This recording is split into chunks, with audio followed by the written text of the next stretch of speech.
قال خذها ولا تخف،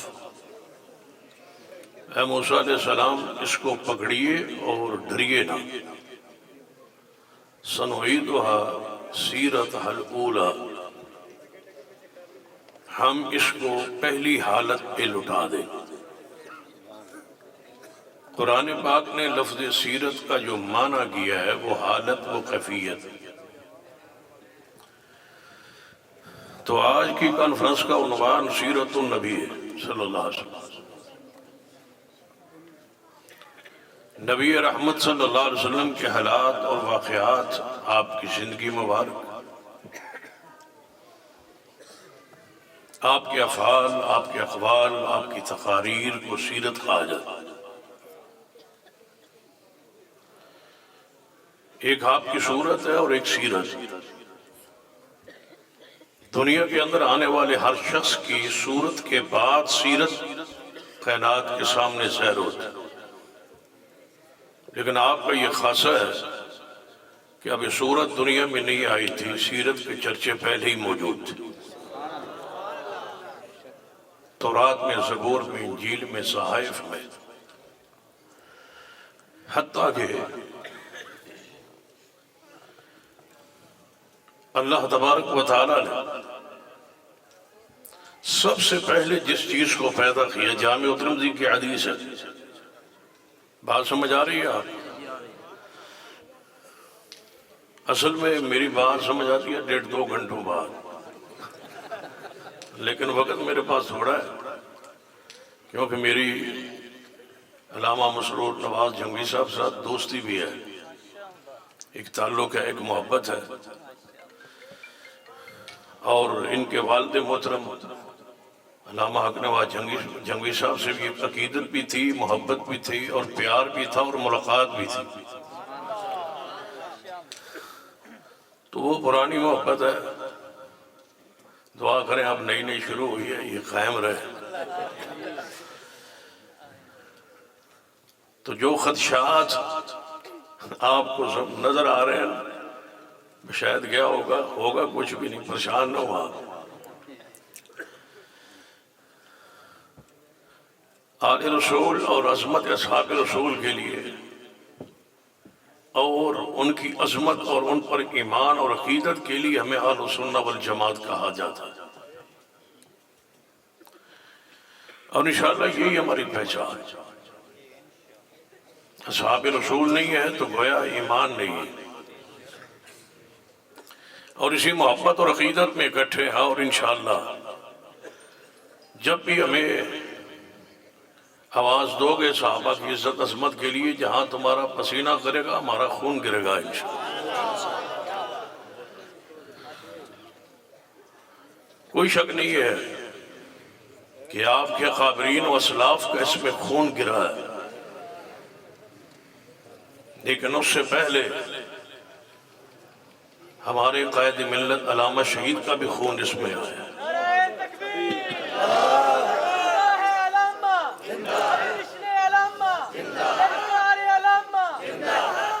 تو یہ ایک وقت تھا کہ لاہور میں ایک جلسہ تھا اور علامہ حق نواز جھنگوی اس جلسے میں موجود تھے، اور اختلاف ہوا اور آپ کو وہاں خطاب نہ کرنے دیا گیا. شاید آپ اس تاریخ سے آگاہ ہو. تو علامہ صالح ظہیر رحمہ اللہ نے کہا تھا، علامہ حق نواز تمہارے خطاب کے لیے میری مسجد حاضر ہے. اس وقت عظمت اصحاب رسول کے لیے قربانی دینا پڑتی. تو انشاءاللہ ہم اصحاب رسول کے لیے، ختم نبوت کے لیے اور اس عقیدے کے تحفظ کے لیے ایک ہے اور انشاءاللہ ایک رہے. اور ہمارے قائد ڈاکٹر حافظ عبدالکریم صاحب حافظ اللہ، جنہوں نے ناموس صحابہ بل سینٹ میں ہاتھ جوڑ کے پیش کیا کہ اس پر دستخط کر دو. تو انشاءاللہ تاریخ آپ کی بھی سنہری ہے اور تاریخ ہماری بھی سنہری. اپنی تاریخ تو بیان کریں گے علامہ مسرور صاحب انشاءاللہ، میں سیرت کے حوالے سے چند گزارشات عرض کرنا چاہوں گا۔ نبی رحمت صلی اللہ علیہ وسلم کی سیرت کے دو پہلو جو ہے وہ انتہائی اہم ہے کہ آپ کی ساری سیرت محفوظ ہے اور آپ کی ساری سیرت معصوم ہے۔ یہ دو لفظوں پر میری گفتگو ہو کہ آپ کی سیرت محفوظ، صورت بھی آپ حیران ہو گئے کہ آپ کی چادر مبارک سیدہ ام سلمہ رضی اللہ تعالیٰ عنہ حضور کے بعد ساری زندگی سنبھال کے رکھی۔ یہ عقیدت، یہ محبت، اور ایک ایسی شخصیت کا نام لینے لگاؤ جس نام کے بعد مجھے یقین ہے کہ اس پورے اجتماع میں ایک دفعہ ہلچل مچے گی۔ وہ نام ہے خال المومنین، خاتم وحی اور دنیا کا مظلوم ترین شخصیت سیدنا امیر معاویہ رضی اللہ تعالیٰ عنہ۔ آپ کی عقیدت اور محبت ہے کہ جب وفات کا وقت آیا، آج سیدنا امیر معاویہ رضی اللہ تعالیٰ کے حوالے سے بہت ساری غلط فہمیاں عوام میں پھیلائی جا رہی، اور خاص کر وہ مرزا جیلوی جس کا موضوع ہی سیدنا امیر معاویہ رضی اللہ تعالیٰ کی ذات پر نقد ہے۔ اور بعض لوگ یہ کہتے، میں نے سنے، مجھ سے پوچھتے ہیں اور کہتے بھی ہیں کہ وہ مرزا جیلوی جو ہے وہ اہل حدیث ہے۔ مجھ سے پوچھتے ہیں لوگ۔ میں نے کہا کس وجہ سے تمہیں بھول ہوئی ہے کہ وہ ہاتھ سینے پر باندھتا ہے، یا اس وجہ سے بھول ہوئی ہے کہ وہ رفع یدین کرتا ہے؟ میں علماء دیوبند کے سٹیج پر موجود ہوں، سن لے میری بات۔ ایک شخص ایک مرتبہ نہیں، 1000 مرتبہ رفع الیدین کرے یا اونچی آمین کہے یا سینے پر ہاتھ باندھے، وہ اہل حدیث نہیں ہو سکتا جس کی زبان اور جس کے ہاتھ سے محمد کے صحابہ محفوظ نہ ہو۔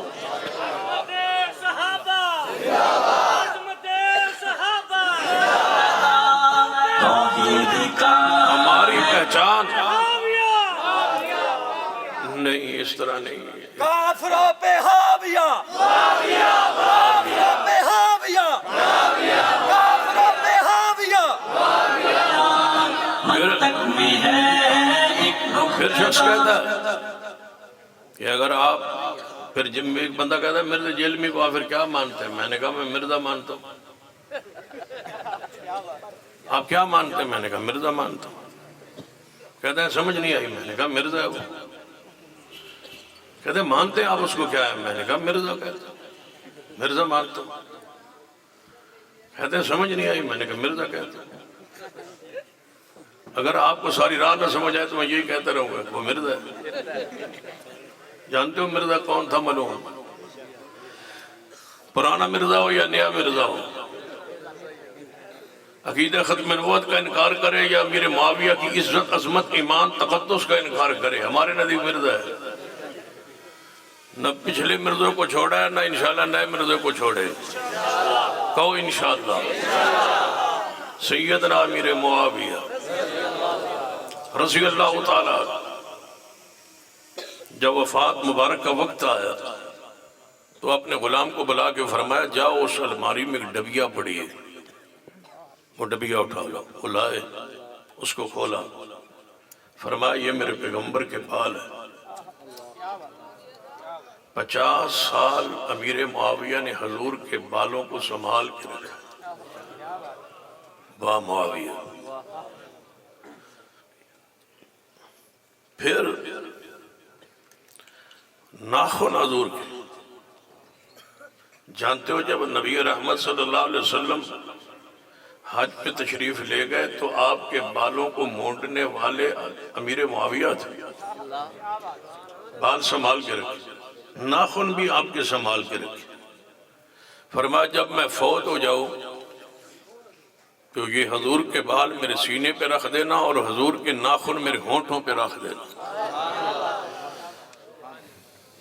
وہ پیغمبر، وہ محبوب جس کے بال بھی محفوظ، ناخن بھی محفوظ، جس کے لعاب بھی محفوظ۔ لعاب صحابہ اپنے ہاتھوں پہ لے لیتے اور بڑے پیار سے پھر ہاتھوں پہ لے کے اس طرح ملتے، ملنے کے بعد پھر اپنے چہرے پہ ملتے۔ اور اس حدیث کے تحت محدثین نے لکھا ہے، اگر آپ اس جملے کو سن لیں نا، میں بڑے ایزی ماحول میں آرام سے گفتگو کر رہا ہوں، تاکہ بات سمجھانے کی کوشش کر رہا ہوں۔ نبی رحمت صلی اللہ علیہ وسلم کے وہ بال اور آپ کا وہ لعاب، تھوک مبارک، اس حدیث کے تحت محدثین نے لکھا ہے جب حضور علیہ السلام کے تھوک مبارک کا ذکر ہو رہا، اب دیکھتے ہیں نا کہ گھر میں بیٹھے کھانا کھا رہے ہوں تو کوئی لعاب کی تھوک کی بات کرے تو بندہ کہتا ہے یار رہنے دے، کھانا کھا رہے ہیں، کراہت محسوس ہوتی۔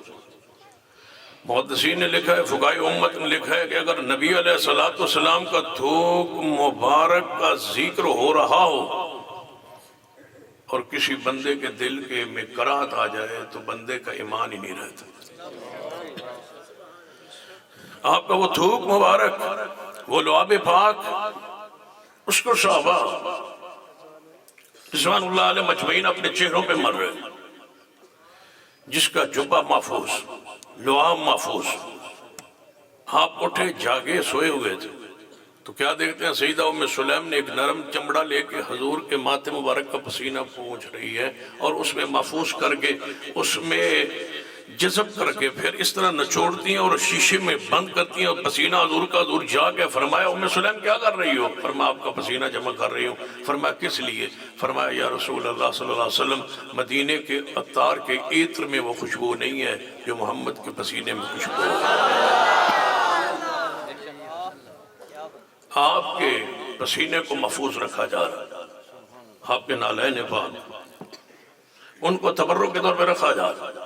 میرا اور میری جماعت کا عقیدہ سن لیجیے کہ حضور کے تبرکات میں اللہ نے امت کے لیے برکت رکھی، شفا رکھی، لیکن حضور کے ہوں، یہ شرط ہے، ہوں حضور کے، بادشاہی مسجد والے نہ ہوں حضور کے، ہوں حضور کے، اور جو چیز حضور کی نہ ہو اور جو کہے کہ یہ حضور کی ہے، حدیث سننے صحیح البخاری کی، نبی علیہ السلام فرماتے ہیں اس بندہ کو اپنا ٹھکانہ جہنم بنا لے جو میری ذات کے بارے میں جھوٹ بولے۔ آپ کا لعاب، آپ کا تھوک مبارک، آپ کا پسینہ محفوظ ہے، اور آپ کی پوری سیرت صحابہ نے محفوظ رکھی۔ شیر خدا، محبوب خدا سیدنا علی، حیرانگی کی بات ہے، محبوب خدا شیر خدا سیدنا علی رضی اللہ تعالیٰ سواری پہ سوار ہو، دعائے سفر پڑی، سواری کی دعا، پھر ایسے چہرہ کر کے اوپر آسمان کی طرف تھوڑا سا مسکرائے، ہنسے سیدنا علی۔ پوچھا گیا اے علی رضی اللہ تعالیٰ، آج آپ نے عجیب منظر دکھایا ہے کہ آپ اپنا چہرہ اوپر کیا، سواری پہ بیٹھے اور دعا پڑی اور سفر شروع کیا، پھر چہرہ آسمان کی طرف اٹھایا اور تھوڑا سا مسکرائے۔ مسکرائے کیوں؟ فرمایا ایسے ہی مسکراتے میں نے مصطفیٰ کو دیکھا تھا۔ آپ کا مسکرانا محفوظ ہے۔ سیدنا عبداللہ بن عمر رضی اللہ تعالیٰ سفر میں، جو ہی سفر میں راستے میں آپ نے فرمایا ساتھی ذرا یہاں رکو، سواری سے اترے، دور جا کے بیٹھے، پھر واپس پلٹ، تھوڑا سا پھر سواری پہ آگے سفر کیا، پھر سواری سے اترے، تھوڑے سے آگے جا کے پھر جب وہاں بیٹھے اور پھر واپس آئے۔ لوگوں نے پوچھا، ساتھیوں نے پوچھا، صاحب نے پوچھا ابن عمر یہ کیا کرتے ہو؟ فرمایا اسی راستے سے حضور کے ساتھ گزرا تھا، جہاں جہاں بیٹھے تھے، جہاں جہاں مصطفیٰ بیٹھے وہاں بیٹھنا میں اپنے لیے بحث رحمت، بحث سعادت، بحث تبرک سمجھتا ہوں۔ یہ ہے کہ آپ کی سیرت جہاں آپ بیٹھے وہ بیٹھنا محفوظ ہے، جہاں آپ مسکرائے وہ مسکرانا محفوظ ہے، جہاں آپ روئے وہاں رونا محفوظ ہے۔ اگر سوئے ہوئی اگر خراٹوں کی آواز آئی، ام المومنین امی عائشہ، ام المومنین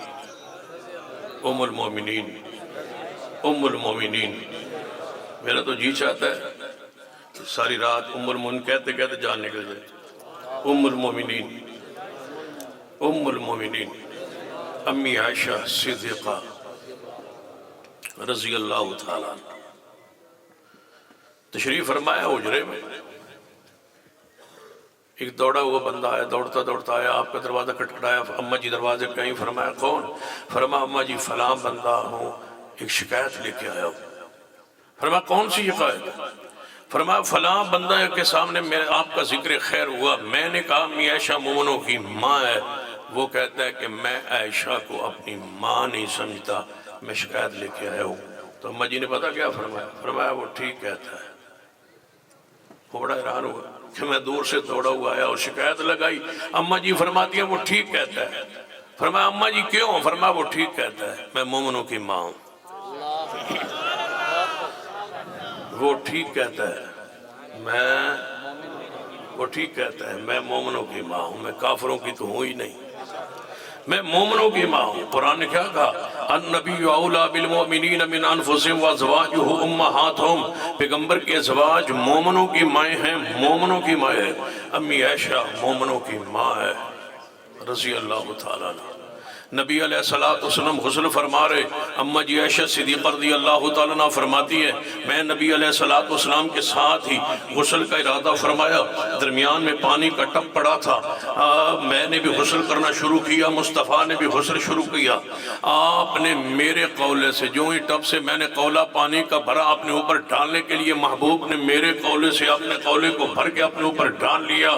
میں پوچھتا ہوں وہ پیغمبر جس کی سیرت کی راتیں بھی محفوظ ہے، جس کی سیرت کی خلوت بھی محفوظ ہے، امی عائشہ رضی اللہ. اور میں کہا کرتا ہوں لوگوں کو جو اصحاب رسول پر ایمان نہیں رکھتے، اصحاب رسول کی ثقافت پر، عدالت پر، ان کے ایمان پر ایمان نہیں رکھتے، ان کے لیے میرا پیغام ہے مجھے بتاؤ کہ پاک بندہ کیسے ہوتا ہے، غسل کیسے کرتا ہے. صحابہ کرام باوجود عزت کی، عظمت کے، شان کے، مقام کے، رفعت کے، پیغمبر کے غسل کا طریقہ نہیں بیان کر سکتے.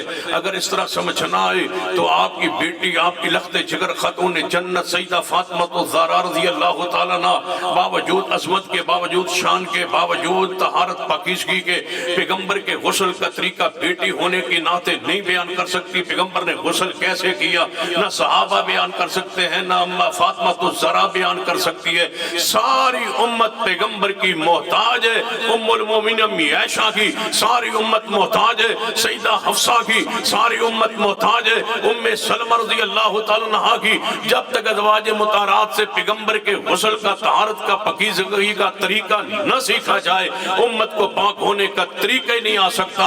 اگر امت آج پاکیزگی کا طریقہ سیکھ رہی اور موجود ہے تو اس کا احسان ہے ازواج مطہرات امہات المومنین کا، جو امہات المومنین کی عزت کا، عظمت کا، شان کا، تقدس کا انکاری ہے، وہ اسلام کی طہارت کا، پاکیزگی کا انکاری ہے، وہ قرآنی اور حدیثی ان دلائل کا انکاری ہے. جس نے امی عائشہ کی عزت عظمت کا انکار کی ہے، اس نے حضور کی طہارت پاکیزگی کا انکار کی ہے. خلوت ہے، رات کی تنہائی ہے، پیغمبر نے غسل کیسے کیا امی عائشہ صدیقہ بیان فرما رہی ہے. میں پوچھ سکتا ہوں کہ جس پیغمبر کی اتنی سیرت محفوظ ہے، جس پیغمبر کی راتیں محفوظ ہیں، جس پیغمبر کی خلوت محفوظ ہے، اس پیغمبر کی جلوت صحابہ کرام کے سامنے، ان کی نماز، ان کا روزہ، ان کی حج، ان کا زکوٰۃ، ان کی خوشی، ان کی غمی، ان کے صبر، ان کے حضر، ایک ایک لمحہ اس میرے محمد مصطفیٰ صلی اللہ علیہ وسلم کا محفوظ ہے اور ہمارے پاس محفوظ ہے، موجود ہے. میرا دعوے قرآن پاک کے جس طرح 30 پارے ہمارے پاس محفوظ ہیں، اسی طرح میرے محمد مصطفیٰ کی ہر سنت، ہر ادا، ہر حدیث ہمارے پاس محفوظ ہے اور موجود ہے. پیغمبر کے خراٹے محفوظ ہیں، پیغمبر کا غصہ محفوظ ہے، پیغمبر کی خوشی محفوظ ہے، پیغمبر کے آنسو محفوظ ہے، پیغمبر کا مسکرانا محفوظ ہے، پیغمبر کی راتیں محفوظ ہے، پیغمبر کے دن محفوظ ہے، پیغمبر کے نکاح محفوظ ہے، پیغمبر کے سفر محفوظ ہے، پیغمبر کے حضر محفوظ ہے، پیغمبر کی نماز محفوظ ہے، نماز کی ادائیں محفوظ ہے، نماز کی سنتیں محفوظ ہے، نماز کے مستحبات محفوظ ہے، نماز کے فرائض محفوظ ہے، نماز کی سنن محفوظ ہے، زکوٰۃ کے مسائل و احکام محفوظ ہے، حج کے طریقے، مسائل و احکام، مناسک محفوظ ہے. کوئی ایسا اسلام میں، دین میں، شریعت میں جو قیامت تک ہمیں پیش پیش آ سکتا ہے وہ ایسا نہیں ہے کہ وہ دین میں، اسلام میں، شریعت میں، قرآن میں، سنت میں محفوظ نہ ہو۔ کیوں؟ قرآن بھی محفوظ ہے اور میرے محمد کی سیرت بھی محفوظ ہے۔ قرآن نعرہ تکبیر، نعرہ تکبیر، عصمت مصطفیٰ، عصمت مصطفیٰ، قرآن و سنت۔ قرآن محفوظ ہے، سنت محفوظ ہے، حدیث محفوظ ہے، اور قرآن معصوم بھی ہے اور میرے محبوب کی حدیث بھی معصوم ہے، سنت معصوم ہے، آپ کی ذات معصوم ہے۔ اس لیے میں کہا کرتا ہوں، مرزائیوں کے لیے کہتا ہوں، اگر کوئی بھی ہمارے بات یہ مرزائی سنے تو مرزائیوں کو کہتا ہوں کہ تمہارے نزدیک جس کو گناہ کہتے ہیں، گناہ ایک چیز ہمارے اسلام کے ہاں چیز گناہ ہے، ایک مرزائیوں کے ہاں کوئی چیز گناہ ہے، یعنی اگر جس چیز کو تم گناہ سمجھتے ہو وہ لکھ کے دو، اگر وہ گناہ تمہارے مرزے میں نہ ہو تو کبھی ممبر مصطفیٰ پہ نہیں چڑھے۔ دنیا کا ہر عیب، ہر نقص، ہر گناہ اس میں موجود ہے۔ نبی ہوتا ہی وہ ہے، نبی ہوتا ہی وہ ہے جس کے قریب گناہ نہ جائے، جس کے قریب گناہ جائے وہ نبی نہیں ہوتا۔ مرزا کے اندر ہر عیب، ہر نقص، ہر گناہ موجود ہے۔ اگر زنا گناہ ہے تو اس میں موجود ہے، اگر چوری گناہ ہے تو مرزے میں موجود ہے، خیانت گناہ ہے تو مرزے میں موجود ہے، شراب گناہ ہے تو مرزے میں موجود ہے۔ دنیا کا کوئی نقص، کوئی عیب، کوئی گناہ ایسا نہیں ہے جو مرزے میں موجود نہ ہو۔ نبی پتہ کون ہوتا ہے؟ فقط لبثت فیکم عمرا، مکے والوں 40 سال عرصہ میں نے تم میں گزارا ہے، میرے وجود میں کوئی گناہ دیکھا ہو، کوئی عیب دیکھا ہو، کوئی نقص دیکھا ہو تو بیان کیجئے۔ پورے اہل مکہ پکار اٹھے، محمد تمہارے وجود میں کوئی گناہ نہیں دیکھا۔ آسمان سے آواز آئی، لعمرک، قسم ہے محبوب تیری ساری عمر کی، تیری بچپن سے لے کر ولادت سے لے کر وفات تک تیری ساری عمر پاک ہے، مجھے قسم ہے تیری عمر کی، اس عمر کا کے اندر کوئی لمحہ ایسا نہیں ہے جس کی قسم رب نے نہ اٹھائی ہو، جس کی رب اٹھائے قسم وہ ہے محمد صلی اللہ علیہ وسلم۔ لعمرک، قسم ہے تیری عمر، اتنے پاک کہ ایک عورت آتی ہے آپ کے حجرہ پاک، امی عائشہ رضی اللہ تعالیٰ سے ملاقات ہوتی ہے، کہتی ہے میں اسلام لانا چاہتی ہوں، پیغمبر کے ہاتھ پہ بیعت کرنا چاہتی ہوں۔ سیدہ نے فرمایا کہ یہ حضور موجود ہے، درمیان میں پردہ لٹکا ہوا ہے، آپ اپنا ہاتھ آگے کریں، رسول اللہ صلی اللہ علیہ وسلم کی بیعت کر لیں۔ سیدہ کائنات نے یہ سمجھا کہ یہ عورت ہے اور بیعت کرنا چاہتی ہے، اس کا مطلب ہے حضور کے ہاتھ پہ ہاتھ رکھے گی۔ جب اس نے ہاتھ کو آگے کیا تو رسول اللہ صلی اللہ علیہ وسلم نے فرمایا عائشہ اس عورت کو کہو ہاتھ پیچھے کرے، محمد غیر عورتوں کے ہاتھوں پہ ہاتھ نہیں رکھا کرتا۔ پیغمبر معصوم ہے۔ اور مرزا قادیانی کا بیٹا لکھتا ہے کہ ہمارے جو والد تھے نا ملعون، رات ان کے پاس اکثر عورتیں آیا کرتی تھی اور رہتی تھی اور دباتی رہتی تھی، اور ان کی جو پنڈلی تھی نا وہ ایسے تھی جیسے چرپائی کی، اتنی سخت۔ سیدہ انس فرماتے ہیں میں نے محبوب کے ہاتھ پہ ہاتھ رکھا، اللہ کی قسم اتنا ریشم بھی کوئی نرم نہیں تھا جتنا محمد کا ہاتھ نرم تھا۔ نبی ہوتا ہی وہ ہے جو ساری امت سے خوبصورت ہو۔ مناظر اسلام حافظ عبدالقادر روپڑی اہل حدیث کے بہت بڑے سرخیل اور بڑی شخصیت تھے اور مناظر تھے، اور شاید آپ میں سے کچھ بزرگ جانتے ہوں کہ فروقہ میں کئی دن مرزائیوں سے مربعیوں سے کئی دن مناظرہ کرتے رہے، اہل اسلام کی طرف سے، اہل ایمان کی طرف سے، اہل سنہ کی طرف سے آپ کو مناظر جناب منتخب کیا گیا تھا، فروقہ میں آپ مناظرہ کرتے رہے۔ یہ ایک تاریخ ہے۔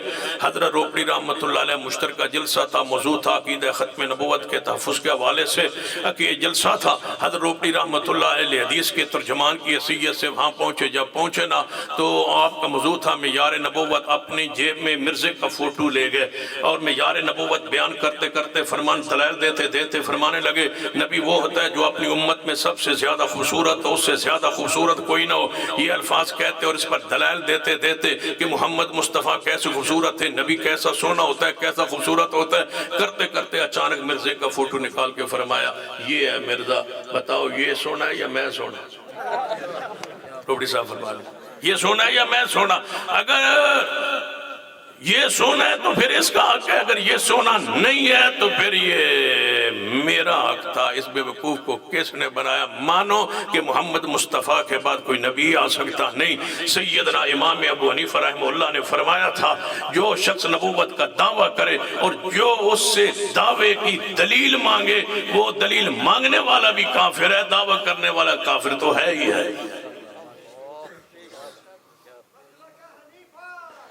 امام ابو حنیفہ رحمۃ اللہ علیہ، اس لیے میں نے ذکر کیا تھا کہ تواڈے دل جڑی گل ہے وہ نکل جائے۔ اہل حدیث ہو اور ائمہ کو نہ مانتا ہو یہ ہو ہی نہیں سکتا۔ ہر امام کا ادب احترام اکرام میرے ایمان کا حصہ ہے، میری عقیدت کا حصہ ہے، میری محبت کا حصہ ہے۔ تو کچھ میں علامہ صاحب ہی کان نہیں سمجھایا، توجہ ہے؟ سنیے ہمارا پیغام، سارے ائمہ کرام سے محبت، عقیدت، ہمارا مسلک، ہمارا عقیدہ، ہماری دعوت، ہمارا پیغام ہے۔ آئیے آج میں ایک مشترکہ جلسے سے میں بے گفتگو صحابہ کرام اور پیغمبر علیہ السلام کی سیرت کے حوالے سے میں نے شروع میں دعویٰ کی ہے کہ آپ کی سیرت جو ہے محفوظ بھی ہے، سیرت آپ کی معصوم بھی ہے۔ جاؤ عیسائیوں سے پوچھو، ان کے بعد اپنے پیغمبر کی ساری سیرت محفوظ نہیں ہے۔ جناب یہودیوں کے بعد اپنے انبیاء کی سیرت محفوظ نہیں ہے۔ ہمارے پاس 63 سالہ زندگی کا ایک لمحہ بتائیے جو اہل اسلام کے پاس میرے محمد کا محفوظ نہ ہو اور آپ کی پوری سیرت معصوم نہ ہو۔ اتنے پاکیزہ میرے پیغمبر کہ نبی علیہ السلام نے اعلان فرمایا تھا فتح مکہ کے موقع پر کہ جو بندہ جہاں جناب آئے، سیدنا ابو سفیان، پھر سیدنا ابو سفیان کے گھرانے کا ذکر آ جاتا، واہ ابو سفیان رضی اللہ تعالیٰ عنہ، سیدہ ہند رضی اللہ تعالیٰ عنہ، سیدنا امیر معاویہ کو جانتے ہو، 4 بھائی امیر معاویہ کے، 3 اور ہیں، چوتھے آپ ہیں، چاروں کے چاروں محمد کے صحابی ہیں۔ آپ کی 4 بہنیں، 3 صحابی ہیں اور چوتھی محمد کی بیوی بھی ہے، اور محمد مصطفیٰ علیہ السلام زوجہ محترمہ کے حیثیت سے مومنوں کی ماں ہے۔ سارا گھرانہ میرے محمد کے صحابہ کا۔ فرمایا جو ابو سفیان کے گھر داخل ہو جائے اسے کچھ نہ کہا جائے۔ آپ اعلان فرماتے رہے۔ فتح مکہ کے موقع پر ایک ایسا بد نصیب تھا جس کے بارے میں آپ نے فرمایا حمار جس نے میری بیٹی زینب کو نیزے مارے تھے وہ جہاں ملے اس کو قتل کر دو۔ حمار کو کہا گیا فلاں فلاں کو معافی مل گئی ہے، آپ رحمت للعالمین ہیں، آپ رؤوف الرحیم ہیں، عزیز علیہ ما عنتم حریص علیکم بالمؤمنین رؤوف الرحیم۔ یہ پیغمبر کی شان ہے۔ وما ارسلناک الا رحمت للعالمین، یہ پیغمبر کا مقام ہے۔ لہذا چاہیے پیغمبر سے جا کے معافی مانگیے۔ انہیں اپنے منہ کو لپیٹ لیا کپڑے سے، چھپتا پیغمبر کے سامنے اچانک آ کے اپنا چہرہ کھولتا ہے، کہتا ہے محبوب اتنے بڑوں کو ظالموں کو معاف کیے، اتنے گناہگاروں کو معاف کیے، مجھے بھی معاف کر دیجئے۔ پیغمبر خاموش ہو گئے، رک گئے۔ آپ سوچنے لگے کہ اس ارادے سے کہ صحابہ کرام کے بارے میں نے اعلان کیا ہوا ہے صحابہ کے درمیان کہ حمار کو جہاں پاؤ اس کو قتل کر دو، کوئی اٹھ کے اس کو قتل کر دے گا، انتظار کرے، میں اس کو تاخیر کرتا ہوں۔ پیغمبر سوچتے رہے، کوئی صحابی نہ اٹھا۔ صحابہ کے ذہن میں یہ بات تھی کہ اب آپ کی محفل و مجلس میں آ گئے، اگر جب مروانا ہوا، قتل کروانا ہوا تو آپ اشارہ یا حکم فرمائیں گے، ہم اٹھ کے اس کو مار دیں گے۔ کچھ دیر بعد آپ نے چہرہ انور کو اٹھایا، فرمایا حبار جاؤ ہم نے تجھے بھی معاف کیا۔ جب معافی ملی نا تو واپس پلٹا تو نبی علیہ السلام فرمایا میرے صحابہ جب وہ آیا تھا میرے سامنے کھڑا رہا، معافی مانگتا رہا، میں کچھ تاخیر کرتا رہا، شاید تم میں سے کوئی اٹھ کے مار دے، تم نے اٹھ کے اس کو مارا کیوں نہ؟ فرمایا یا رسول اللہ صلی اللہ علیہ وسلم ہم نے سمجھا آپ کی محفل و مجلس میں آ گیا ہے، لہٰذا اب ہم اس کو نہیں مارتے، جب تک اگر مروانا ہی تھا تو آپ آہستہ سا آنکھ کا اشارہ کر دیتے، ہم اس کو اٹھ کے مار دیتے۔ آپ نے فرمایا میرے صحابہ سن لو، جو نبی ہوتا ہے وہ آنکھ کے اشارے سے بندے نہیں مرواتا۔ پیغمبر کے آنکھوں کے اشارے اللہ کی وحی کے پابند ہوتے ہیں. یہی تو ہماری دعوت، ہمارا پیغام ہے پوری دنیا کے سامنے. پیغمبر کی ذات معصوم ہے، آپ کی بات معصوم ہے، آپ کی زبان سے نکلنے والا ایک ایک جملہ معصوم و محفوظ ہے. آپ اپنی مرضی سے، اپنی رائے، اپنی خواہش و چاہت سے نہیں بولتے. وَالنَّجْمِ اِذَا هَوَىٰ مَا ضَلَّ صَاحِبُكُمْ وَمَا غَوَىٰ وَمَا يَنطِقُ عَنِ الْهَوَىٰ إِنْ هُوَ إِلَّا وَحْيٌ يُوحَىٰ. جو فرماتے ہیں اللہ کی وحی سے فرماتے ہیں، جو کہتے ہیں وہ اللہ کی وحی سے کہتے ہیں، جو بولتے ہیں اللہ کی وحی سے بولتے ہیں.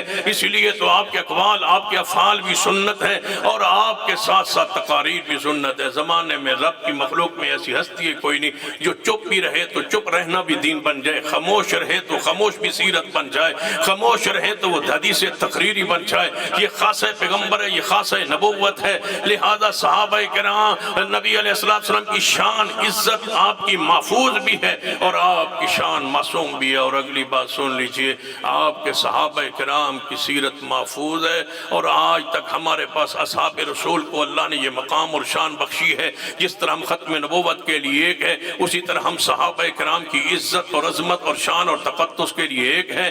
ہر اس شخص کے ہم خلاف ہیں جس شخص کے ہاتھ اور زبان سے صحابہ کرام محفوظ نہیں ہے، ہم اس کو کبھی دنیا اور آخرت میں معاف نہیں کر سکتے. ہمارا جینا، ہمارا مرنا صحابہ کرام کی عزت، عظمت اور شان کے لیے ہے. اور سن لے اور ہماری بات لکھ لے اور نوٹ فرما لے. صحابہ کرام رضوان اللہ علیہ مجمعین کے ساتھ ہماری عقیدت کسی ایک صحابی کی توہین تنقیص حرام ہے، اور انشاءاللہ اس ملک میں قانون بن کے رہے گا. مرزائیت کے حوالے سے ہمارے اسلاف، ہمارے اکابرین جو اہل و سنت تھے، ہمارے اکابرین اپنے حصے کا کام کر گئے. وہ اپنے حصے کا کام کر کے انہیں کافر قرار دلوا گئے. ہمارے حصے کا کام رہتا ہے ابھی. علامہ مسرور صاحب، ہمارے حصے کا کام رہتا ہے. ہم نے مرزائیت کو کافر نہیں مرتد قرار دلوانا ہے، اور انشاءاللہ ضرور دلوانا ہے. یہ کافر ہی نہیں، یہ مرتد ہے. اس لیے تو میں نے کہا تھا کہ مرزائی صرف کافر ہی نہیں بلکہ مرتد ہیں. ان کے ساتھ کھانا پینا، اٹھنا بیٹھنا، یہ بیمار پرسی، ان کے جنازے، ان کی بیمار پرسی. اگر ان کی دکان ہو، اس دکان سے سودا لینا حرام ہے. اگر اپنی دکان تمہاری دکان سے سودا لینے آئے تو ان کو سودا دینا حرام ہے. یہ بیمار ہو جائیں تو ان کی بیمار پرسی حرام ہے. راستے میں چلتے چلتے ان کے ساتھ تعاون، ان کے ساتھ محبت، ان کے ساتھ اخلاق، ان سے پیار ان سے حرام ہے. حتیٰ کہ ان کے اگر ایکسیڈنٹ حادثہ ہو، کسی مرزائی کا ہو جائے تو اس کو ہسپتال میں پہنچانا حرام ہے. 1122 کو فون کرنا حرام ہے، اس سے معاونت حرام ہے. اگر اس کے گھر میں آگ لگی ہو تو پانی ڈالنا حرام ہے. اگر تیل مل جائے تو پانی نہیں ڈال سکتے. جب میں نے کہا کہ کہیں اسی طرح ایک تقریر میں نے کہہ دیا کہیں تیل مل جائے تو تھوڑا سا ڈال دیں، تو پھر وہ اٹھایا، مرزائیوں نے اٹھایا. حتیٰ کہ جرمنی نے میرے خلاف، جرمنی میں جا کے میٹنگ کی، وہاں سے درخواست دی اقوام متحدہ کو کہ اس کو دہشت گرد قرار دیا جائے. یہ کہتا ہے جہاں ہمارے گھر کو آگ لگ جائے وہاں پر جناب تھوڑا سا تیل ڈال دے، پانی نہ ڈالے. تو وہ سارے ادارے میرے پاس کہنے لگے یہ آپ نے کیا کہا؟ میں نے کہا ٹھیک ہے، میں آپ بھی لکھ کے دیتا ہوں، میں ٹھیک کہتا ہوں، میں نے ٹھیک کہا ہے. میں مرزائیوں کو صرف کافر نہیں سمجھتا، مرتد سمجھتا ہوں، اور ان کو واجب القتل سمجھتا ہوں. اور ساتھ میرا یہ عقیدہ ہے اور ایمان ہے اور ہمارا کہ یہ ذمہ داری حکومت کی ہے کہ ان کو مرتد قرار دے اور ان پر سزا لاگو کرے. قانون کا لاگو کرنا حکومت کی ذمہ داری ہوتی ہے. ہم ملک کے امن کے لیے چپ رہتے ہیں، خاموش رہتے ہیں، قانون کو اپنے ہاتھ میں نہیں لیتے. لیکن سن لیجئے ایک وقت آئے گا، ضرور آئے گا. اس لیے تو جاوید غامدی کو جناب اس ملک میں پھیلایا گیا، اس کی بات کو سنایا گیا ہے تاکہ اس نے انکار کیا کہ مرتد کی سزا جو ہے وہ قتل نہیں ہے. پہلے اس کو لانچ کیا گیا کہ یہ کہیں ہمیں مرتد قرار دے دے تو ہماری یہ شرعی سزا جو ہے اس میں مشکوک شک پیدا کر دے، مشکوک کر دیا جائے. لیکن سن لو، حضرت پیغمبر کی حدیث ہے من بدل دینو فقتلوہ، جو دین بدل دے اس کو قتل کر دو. مرتد کی سزا پر اجماع ہے، مرتد کی سزا پر اتفاق ہے، مرتد کی سزا قرآن و حدیث سے ثابت ہے اور پوری امت متفق ہے. انشاءاللہ مرزائیت کو مرتد قرار دلوائیں گے اور سزا بھی لاگو کروائیں گے انشاءاللہ. کہو انشاءاللہ. انشاءاللہ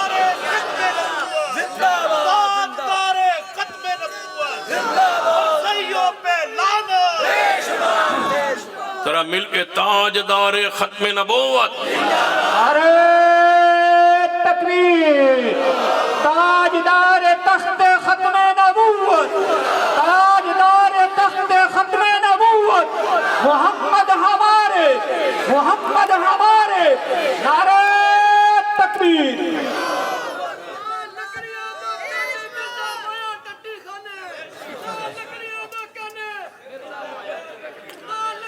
اٹھ کے شاباش اٹھ کے آپ اٹھ کے آپ بیٹھے رہیں یہ اٹھ کے نعرے لگائیں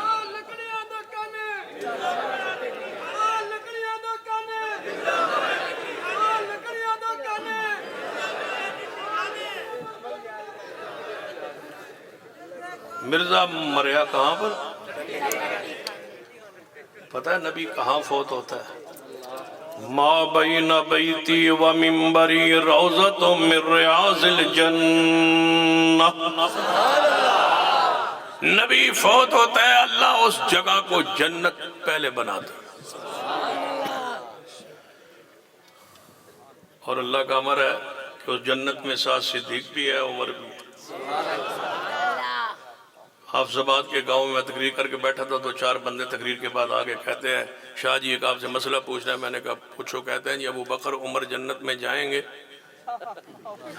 مجھ سے پوچھتا میں نے کہا تم مکہ مدینے نہیں گئے کہتے ہیں گئے میں کہ مدینے گئے تھے میں کہا تم اندھے ہو کہتے ہیں سمجھ نہیں آئی میں نے کہا تم مدینے نہیں گئے کہتے ہیں گئے میں کہ تم اندھے ہو کہتے ہیں سمجھ نہیں آ رہی میں نے کہا نبی پاک روضہ نہیں دیکھا کہتے ہیں دیکھا ہے میں نے کہا وہ جنت نہیں ہے کہتے ہیں جنت ہے میں وہاں صدیق عمر نہیں ہے وہ تو آج بھی جنت میں ہے صدیق عمر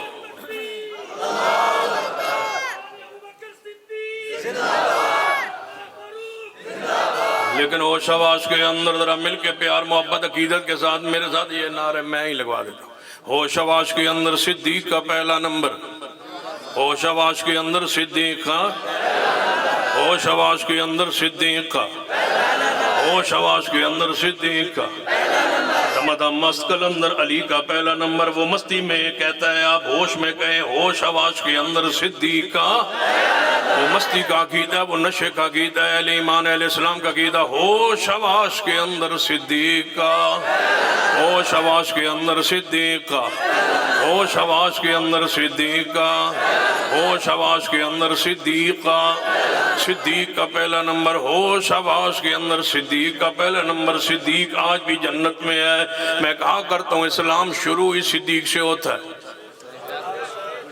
اگر پیغمبر کی امت کوئی گننا چاہے نا اگر کوئی شمار کرنا چاہے شیخ اگر پیغمبر کی امت کو کوئی شمار کرنا چاہے گننا چاہے کوئی بندے کو کسی بندے کو 1 لاکھ روپے دینا اور اس کو دیں بھائی یہ اپنے پیسے ہیں 13 لاکھ اس کو پورا کر لیں وہ 1 2 3 سے گننا شروع کرے گا جب تک 1 نہ گنے اس کا لاکھ پورا نہیں ہو سکتا ساری زندگی 1 نہ گنے اس کا لاکھ پورا نہیں ہو سکتا اگر کوئی حضور کی امت کو گننا چاہے جب تک صدیق سے شروع نہ کرے تو امت پوری کیسے ہو صدیق اس امت کا غاد ہے صدیق اس امت کی اصل ہے صدیق اس امت کی اساس ہے اس امت کی بنیاد ہے اس امت کی اکائی ہے اس امت کا اول ہے اس امت کا غاد ہے اس امت کا شروع ہے میں کہا کر دوں اللہ کی قسم صدیق تیری شان کو جس طرح بیان کرنے کا حق تھا ہم نہیں بیان کر سکے تو ایک پوری کتاب کا نام ہے تو ایک پوری مسلک کا نام ہے تو ایک پورے منہج کا نام ہے تو اس امت کو سنبھالا تھی ہے تو نے پیغمبر کے مسلک کو سنبھالا ہے صدیق اللہ کی قسم اگر صدیق نہ ہوتے جس دن حضور نے